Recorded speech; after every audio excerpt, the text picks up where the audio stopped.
আজকে blood related একটা topics, গুরুত্বপূর্ণ একটা টপিকস, হিমোগ্লোবিন নিয়ে আলোচনা। এটা হচ্ছে অক্সিজেন বহন করে বা কণ্ঠে ধারণ করে, আর এটা কালার দেয়, লাল রক্তকণিকার যে কালার, এই কালারটা দেয় এই হিমোগ্লোবিন। আর এছাড়া অক্সিজেন বহন করে এমন প্রোটিন, লাল রক্তকণিকার মধ্যে অক্সিজেন বহন করে এমন প্রোটিন হচ্ছে এই হিমোগ্লোবিন। এভারেজে 14 to 16 গ্রাম পার ডেসিলিটার এই এভারেজ যে কাউন্ট, এই কাউন্টের নর্মাল ভ্যালুটা যদি আপনার 10 এর নিচে চলে আসে তাহলে তার কিছু সিগন্যাল দিবে, শরীরে কিছু সিগন্যাল দিবে, কিছু লক্ষণ দেখা দিবে। আর যদি 7 এর নিচে চলে আসে তো তখন সে তার মানে মারাত্মক আকার ধারণ করবে, বেশ অনেকগুলো সাইন সিমটমস তার মধ্যে প্রকাশ পাবে, জটিলতা দেখা দিবে তার মধ্যে। হিমোগ্লোবিন ডিক্রিজিং, কেন হিমোগ্লোবিন আমাদের শরীরে কমে যায়? বেশ কিছু কারণে আমাদের শরীরে কমে যায়। ফার্স্ট, ডিফিসিয়েন্সি অফ নিউট্রিশন, প্রয়োজনীয় পুষ্টির অভাবে। প্রয়োজনীয় যে পুষ্টিকর যে খাদ্যগুলো খাওয়ার কথা, খাদ্যের যে 6টা উপাদান, এই 6টা উপাদান পর্যাপ্ত পরিমাণ শরীরে না প্রবেশ করার কারণে, বুঝছেন? তো deficiency of vitamin, vitamin vitamin vitamin A, vitamin B, C, D, যে ভিটামিনগুলো আছে, এই প্রয়োজনীয় পুষ্টি, এই ভিটামিনগুলো আমাদের শরীরে যদি না প্রবেশ করে সেক্ষেত্রে হিমোগ্লোবিন কমবে। এছাড়া প্রেগনেন্সি অবস্থায় কমে যায়। ক্রনিক ডিজিজ, কিছু কিছু ক্রনিক ডিজিজের ক্ষেত্রে হিমোগ্লোবিন কমে যায়, যেমন আপনার কিডনি ডিজিজ, যেমন একটা উদাহরণ দিলাম, kidney disease, chronic kidney disease থাকলে সেক্ষেত্রে হিমোগ্লোবিন কমে যাবে। রক্তক্ষরণ যদি হয়, হিমোরেজ, রক্তক্ষরণ, হঠাৎ রোড অ্যাক্সিডেন্ট হলো, হঠাৎ করে নাক দিয়ে রক্ত আসলো, হঠাৎ মুখ দিয়ে রক্ত আসলো, এরকম হঠাৎ অতিরিক্ত আপনার পাইলসের ব্লিডিং হলো এরকম, বা হঠাৎ করে আপনার কেটে গেল, এসব ক্ষেত্রে যে রক্তক্ষরণ হয় এই ক্ষেত্রেও তো হিমোগ্লোবিন কমে যাবে।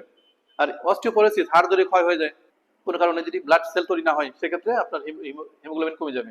আর হিমোলাইসিস, যে জন্মগতভাবেই ব্লাড সেলগুলো দেখতে ভেঙে যাচ্ছে, বুঝছেন, এরকম যদি লোহিত রক্তকণিকা যদি ভেঙে যায় সেক্ষেত্রে আপনার এই হিমোগ্লোবিন কম হবে। হিমোগ্লোবিন পার্সেন্টেজ যদি কমে যায় সেক্ষেত্রে আমাদের শরীরে কি কি লক্ষণ প্রকাশ পাবে? ফার্স্ট হচ্ছে সিভিয়ার জেনারেল উইকনেস, এটা যে ট্রেনের নিচে আসে তখন থেকেই সিগন্যাল দিতে থাকবে। আর যদি সাথে নিচে চলে আসে এমন সিগন্যাল দিবে যে সঙ্গে সঙ্গে ব্লাড ট্রান্সমিশন করতে হবে, না হলে পেশেন্টের অবস্থা খারাপ হবে। তো এরকম সিভিয়ার উইকনেস, তারপরে এরপরে ভার্টিগো, মাথা ঘোরা, ফ্রিকুয়েন্ট হেডেক, ঘন ঘন তার মাথা ব্যথা শুরু হবে, টায়ার্ডনেস, ক্লান্তি ভাব, অবসাদ, এরকম এইগুলি সমস্যাগুলো তার মধ্যে দেখা দিবে। বুক ধরফর করবে, প্যালপিটেশন দেখা দিবে, সঙ্গে ম্যালেজ, গা ম্যাজ ম্যাজ করবে বা ব্যথা করবে, এই লক্ষণগুলো প্রকাশ পাবে। যদি হিমোগ্লোবিন কমে যায় সেক্ষেত্রে আমরা ফার্স্ট, যেহেতু নিউট্রিশন অভাবে হইতে পারে, এই জন্য প্রয়োজনীয় পুষ্টি তার মধ্যে দেওয়ার চেষ্টা করব, তাকে প্রয়োজনীয় পুষ্টিকর খাবার দিব ফার্স্ট। তো সেকেন্ড হচ্ছে পর্যাপ্ত পরিমাণ পানি দিব, পানি পান করতে বলবো পর্যাপ্ত পরিমাণ। এরপরে ভিটামিন এ সমৃদ্ধ যে খাদ্যগুলো আছে, ভিটামিন সি সমৃদ্ধ যে খাদ্যগুলো আছে যেগুলো হিমোগ্লোবিন বাড়াতে সাহায্য করে।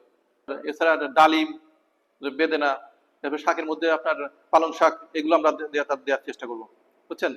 আর সম্পূর্ণ প্রকার আপনার চা এবং কফি, এগুলো থেকে তাকে দূরে রাখার চেষ্টা করবো। চা কফির জন্য সে কখন না খায় এদিকে খেয়াল করবো। প্রত্যেকেই দেখা হয়, এমনকি দেখা যায় সিবিসি না করে শুধু হিমোগ্লোবিনটা দেখা হয় যে তার প্রোটিন রক্ত কি পরিমাণ আছে, বুঝছেন। আমরা অনেক সময় বলি না তোমার রক্ত কম আছে, তাহলে হিমোগ্লোবিনের কাজ কি? ফার্স্ট কাজ হচ্ছে transport respiratory gases. Respiratory gas কি? অক্সিজেন আর হচ্ছে কার্বন ডাইঅক্সাইড। অক্সিজেন লাংসের থেকে নিয়ে যায় কোথায়? টিস্যুতে। আর কার্বন ডাইঅক্সাইড টিস্যু থেকে লাংসে নিয়ে আসে। আর ইট অ্যাক্টস অ্যাজ বাফার, এমন একটা দ্রবণ যেটা অ্যাসিড এবং বেজের ব্যালেন্সটাকে মেনটেন করে, বুঝছেন। অ্যাসিড আর base balance, it acts as buffer and maintain acid and base balance, বুঝছেন। অ্যাসিড এবং বেজের যে ব্যালেন্স এটা মেনটেন করে আমাদের শরীরে, বাফার হিসেবে কাজ করে এটা। To maintain pH of blood, ব্লাডের পিএইচটাকে নিয়ন্ত্রণ করে। It drives various bile pigments our body, আমাদের শরীরে বিভিন্ন রকম রঞ্জক পদার্থ এগুলোকে এক জায়গা থেকে আরেক জায়গায় নিয়ে যায়, এই কাজটা কে করে? এই হিমোগ্লোবিন করে।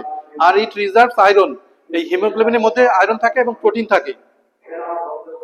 আপার বডি, আমাদের শরীরের হিমোগ্লোবিন এর মধ্যে কি থাকে? আয়রন থাকে আর প্রোটিন থাকে, রিজার্ভ করে রাখে, জমা করে রাখে, ঠিক আছে।